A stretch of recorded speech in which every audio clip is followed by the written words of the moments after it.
बहन जी ने खुद अपनी किताब में लिखा है कि बीएसपी राजनीतिक पार्टी बाद में है, पहले सामाजिक परिवर्तन आर्थिक मुक्ति का आंदोलन है, जो साहब कांशीराम ने कहा।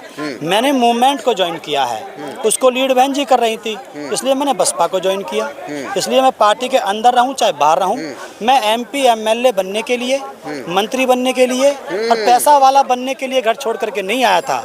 मैं साहब कांशीराम की जो कारवां है, अगर वो आगे चल के फंस जाता है तो उसको यहाँ से निकालना और फिर इस देश की प्रधानमंत्री की कुर्सी तक पहुँचाने के लिए मैंने अपने आप को कमिटमेंट किया है। साहब कांशीराम की अस्थियों को हाथ में लेके कसम खाई है कि ना मैं कभी शादी करूँगा साहब कांशीराम जी आपकी तरह, ना घर वापस जाऊँगा, ना धन इकट्ठा करूँगा।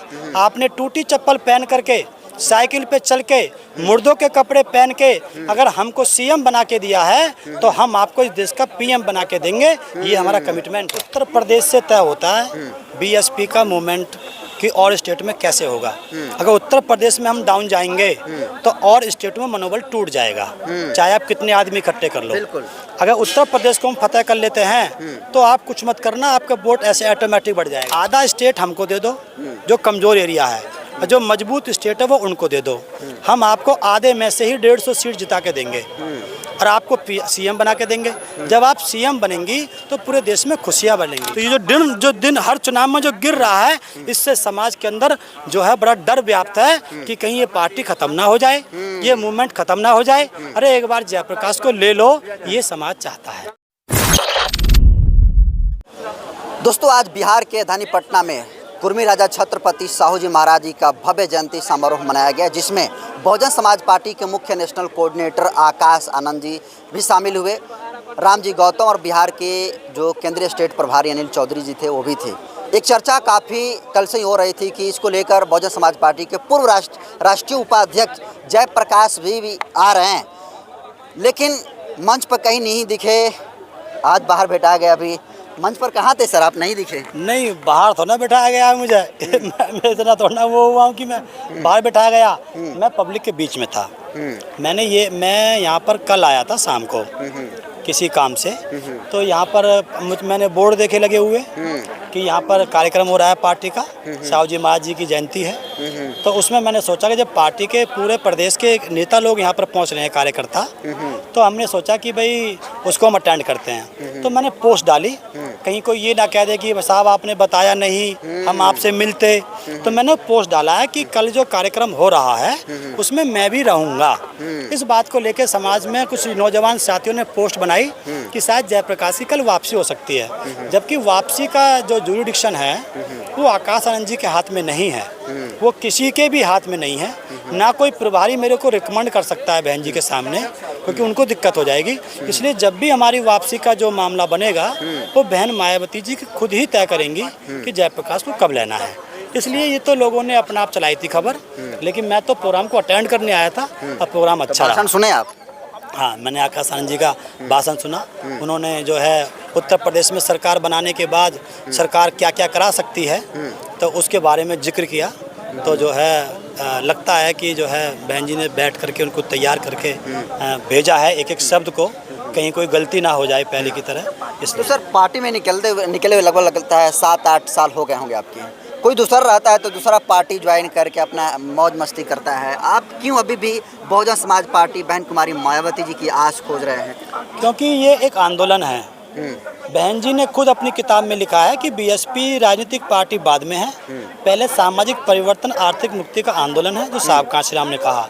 मैंने मूवमेंट को ज्वाइन किया है, उसको लीड बहन जी कर रही थी, इसलिए मैंने बसपा को ज्वाइन किया। इसलिए मैं पार्टी के अंदर रहूं चाहे बाहर रहूं, मैं एमपी एमएलए बनने के लिए, मंत्री बनने के लिए और पैसा वाला बनने के लिए घर छोड़ करके नहीं आया था।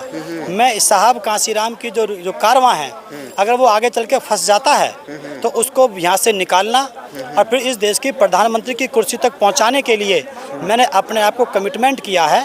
साहब कांशीराम की अस्थियों को हाथ में लेके कसम खाई है कि ना मैं कभी शादी करूंगा साहब कांशीराम जी आपकी तरह, ना घर वापस जाऊंगा, ना धन इकट्ठा करूंगा।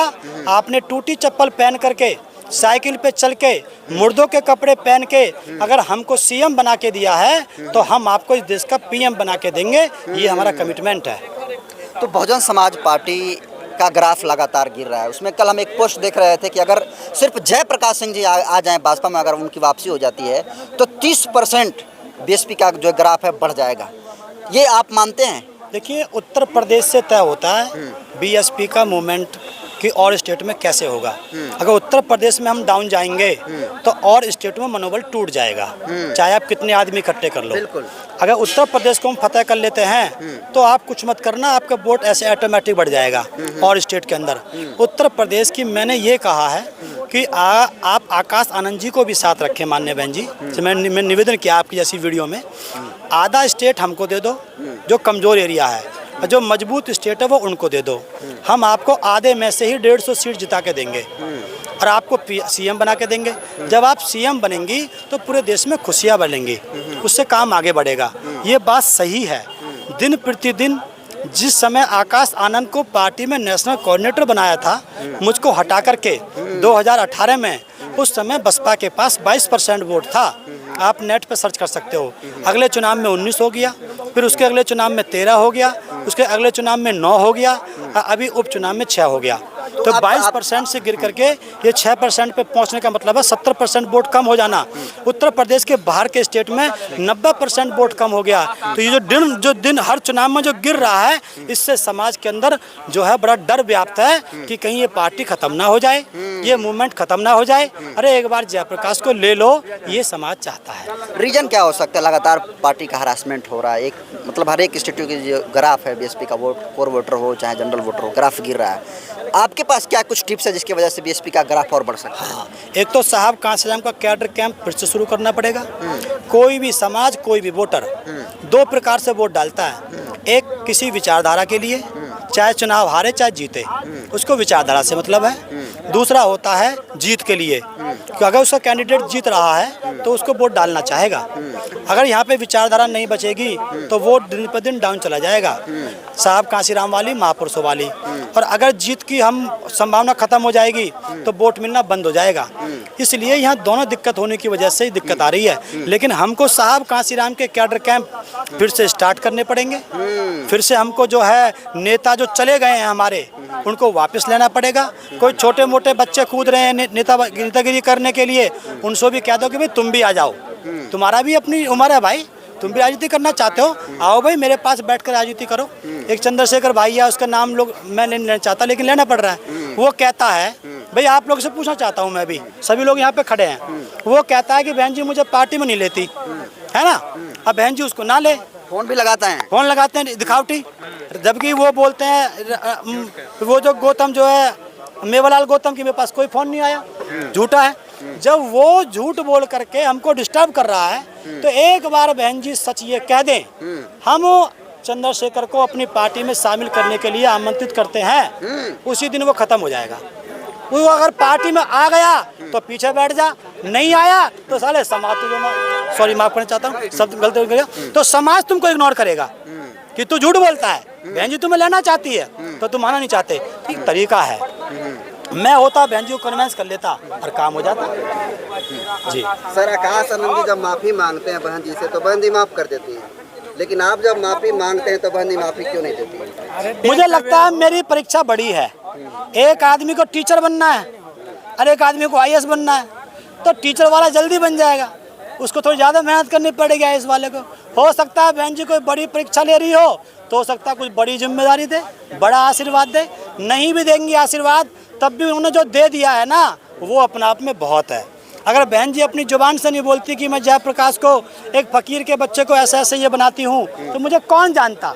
अब आगे का सफ़र हम तय करेंगे, लेकिन बहन जी हमें पार्टी में ले चाहे ना ले, माफ़ करे चाहे ना करे, हम इसी पार्टी के लिए काम करते रहेंगे। अब लोग कह रहे हैं बहुत सारे लोग कि बीएसपी और बहन जी पहले वाली बहन जी नहीं रह पाई हैं। अब बहन जी जो है विचारधारा के साथ समझौता कर लिए हैं। पहले कांसीराम साहब कहा करते थे कि बहुजन हिताय बहुजन सुखाय, बहन जी ने सर्वजन हिताय सर्वजन सुखाय की बात करी है। तो क्या लगता है ये एक वजह हो सकता है ग्राफ गिरने का? देखिए इसमें 2 चीज़ हैं, बहुजन हिताय बहुजन सुखाय भी बुद्ध की फिलॉसफी है और सर्वजन हिताय सर्वजन सुखाय भी बुद्ध की फिलॉसफी है। अध्ययन करते हैं हम तो बुद्ध ने कहा कि चत बिक्वे चारिकम बहुजन हिताय बहुजन सुखाय, बहुजन के हित के लिए आप चारिका की है चारों तरफ। उन्होंने आगे जाकर के कहा भवतु सब मंगलम, सबका भला हो। जैसे एक विधानसभा के अंदर कोई व्यक्ति विधायक बन जाता है, वो उसका भी विधायक होता है जो उसको वोट नहीं देता है। इसलिए जब आप सीएम बन जाते हैं तो आपकी ड्यूटी बनती है आप सबका विकास करें, फिर आपको सर्वजन हिताय के आधार पर ही काम करना होगा। तो बहन जी ने कहा कि मैं सबके विकास चाहती हूँ, क्योंकि मैं सीएम बन चुकी हूँ। इसलिए बहन जी ने कहा दोनों चीज़ें एक है।